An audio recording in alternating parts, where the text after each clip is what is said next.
This is just an incredible gathering. And it's been amazing to listen to so much history and so much innovation and creative problem solving that is taking place just right here. One of the things that Stanford and the city of Palo Alto definitely share is a valuation of the arts, a value of the arts, and that creative problem solving that Piero was talking about earlier, that disruption. The city of Palo Alto, for how small we are, we have a long history of supporting an arts center, a public art program, an artist studio program, a junior museum and zoo, a children's theater, and a couple of community theaters, which is pretty phenomenal for a city of our size. And it's no secret to you that Stanford has also been a champion of the arts for a very long time, ensuring that students participate in the arts, even get a prescription for the arts to help with their mental well-being. And so I'm really excited to be here this evening. So Code Art, what is it? It's a biannual arts festival that we do in downtown Palo Alto, primarily technology-based now, but I'm going to give you a little history of how it evolved over time. So where did it start? It actually started in 2015 with the Market Street Prototyping Festival. Did anybody go to that?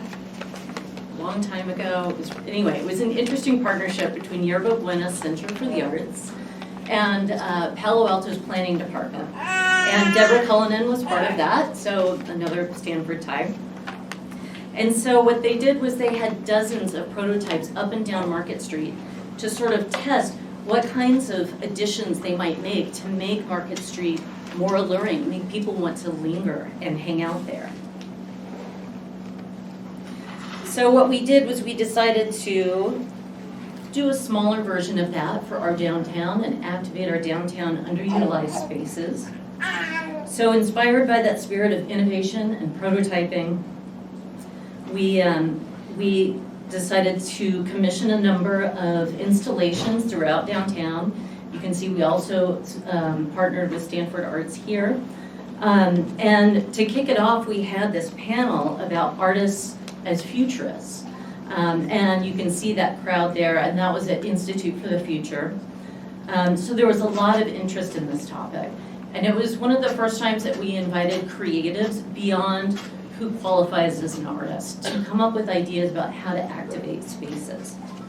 And what was really interesting about it was, really exploring if you let artists and creatives design your city and solve some of those problems, again, they're creative problem solvers, what would happen?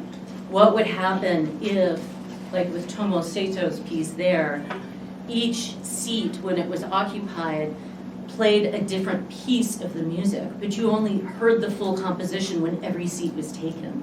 And we ended up with people who were playing and experimenting and making music together, and strangers were smiling and finding community there. Activating that alleyway, which is between Bell's Bookshops and Max. Just seeing it literally in a different light, or seating in installations that stimulate conversation about water use and data use. So the first one we did was in early summer, and there were really long days. It was really hot. People enjoyed meeting the artists, but it was really hard on them to be out there that long. I wanted to include these other slides from that same first Code Art. The middle one in particular was a Stanford student who, Mateo Garcia, was working very diligently to get his final projects finished while he was trying to create this artwork for Code Art. Poor thing, and I think he was still installing about 15 minutes before the kickoff. But it really attracted a lot of people, and again, this is just a stairway on the outside of a downtown parking garage. But it attracted a lot of people who wanted to come talk to Mateo as the creative. What software are you using? How does this work? How does this function? And then people, with their children, they wanted to play with it.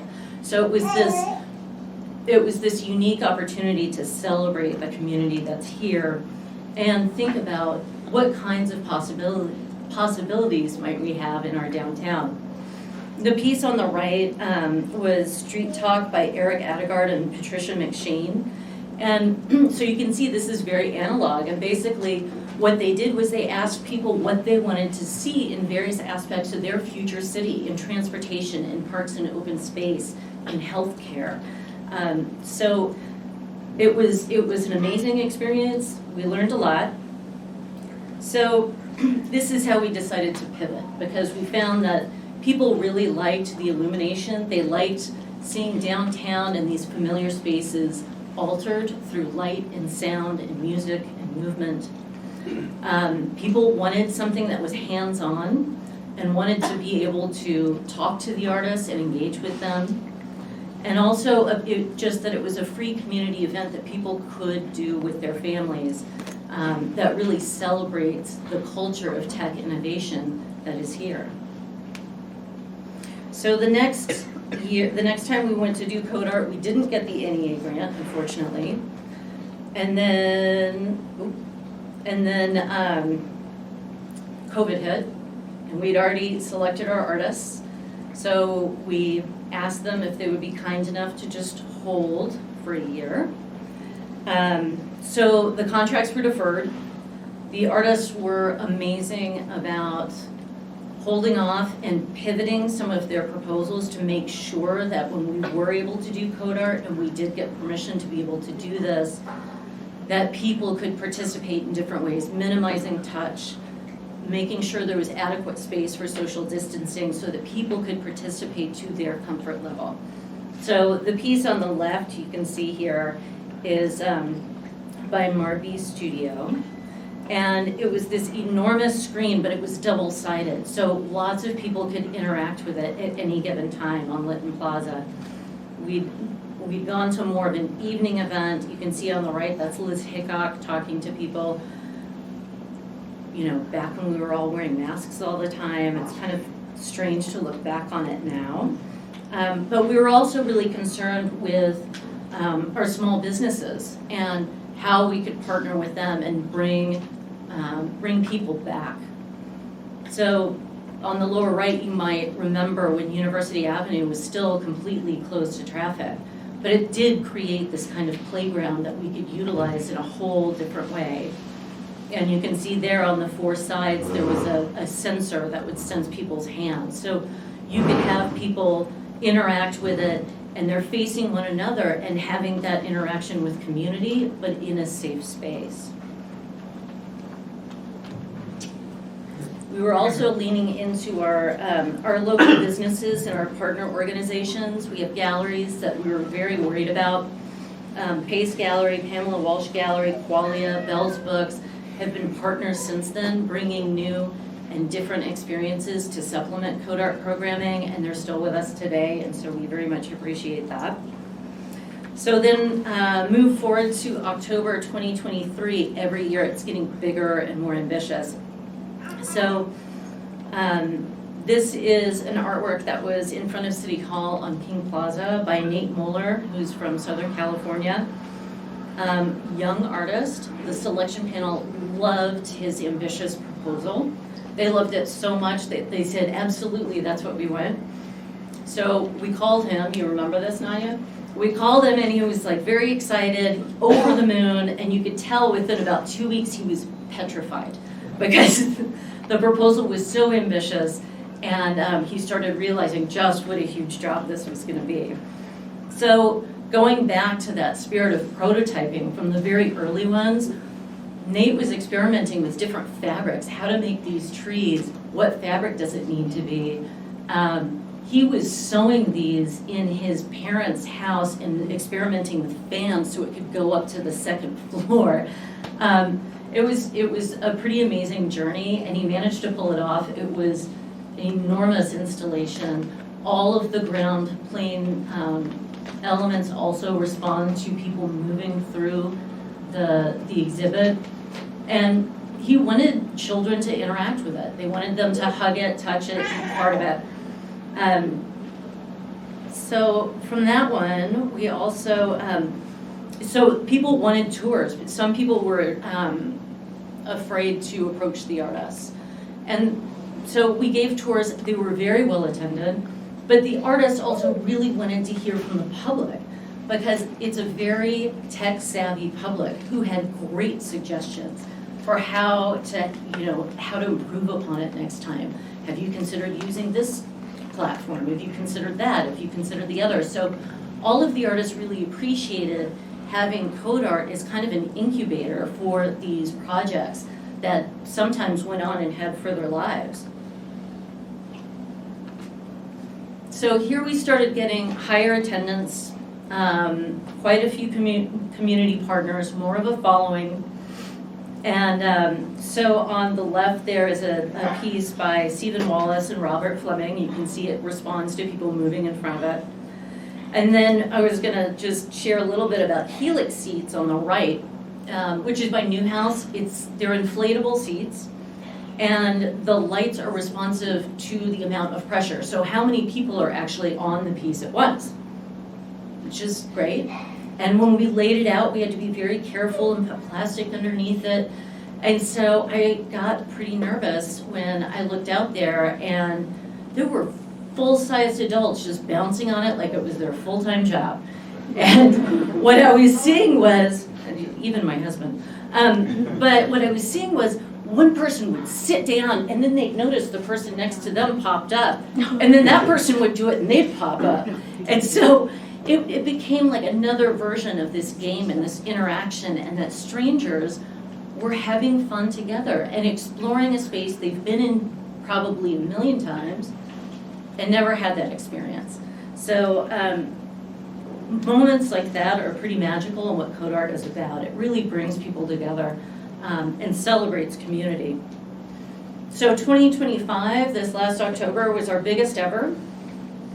We decided to add projection mapping artworks to the front of City Hall. So imagine having a 8-story canvas to play with, and the 3D projection mapping really does alter the facade of the building.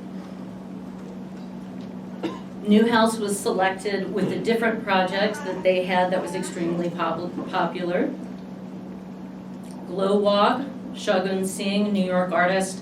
You can see this is the Bell's Books Alley once again, responsive to touch. Time Stretched Thin by Joshua Miller, where people could create the artwork with their own movement or utilizing lights. Screamathon, so people had an experience where you screamed into a barrel, and once it was loud enough, you had enough volume, it would take a picture, which sounds, I thought, okay, when it was selected, okay, we'll see how this goes. And then I tried it, and it was so hard to get it to complete that people kept jumping in and helping each other complete it. And so by the time the picture was shot, half of them were just dying of laughter. Ice Line by Una Stern. This was a piece, the artist had recorded the melting ice caps, Arctic ice cap, and the visitors would have to realize that they could work together in such a way to slow the melting of the ice cap. So we always make sure that we have projects that kind of meet all different desires for their experience in CodeArt, including roaming entertainment. So this is Dolores Soros, who actually most of the time lives near Dolores Park and makes appearances there, but he spent a few nights in Palo Alto with us and ended up being sort of the Pied Piper of the festival, you can imagine. Again, you've got parents who are really interested in exploring the exhibits. They're happy to have something different to do with their children. And so the metrics, we're constantly getting better about gathering that kind of feedback, gathering the metrics.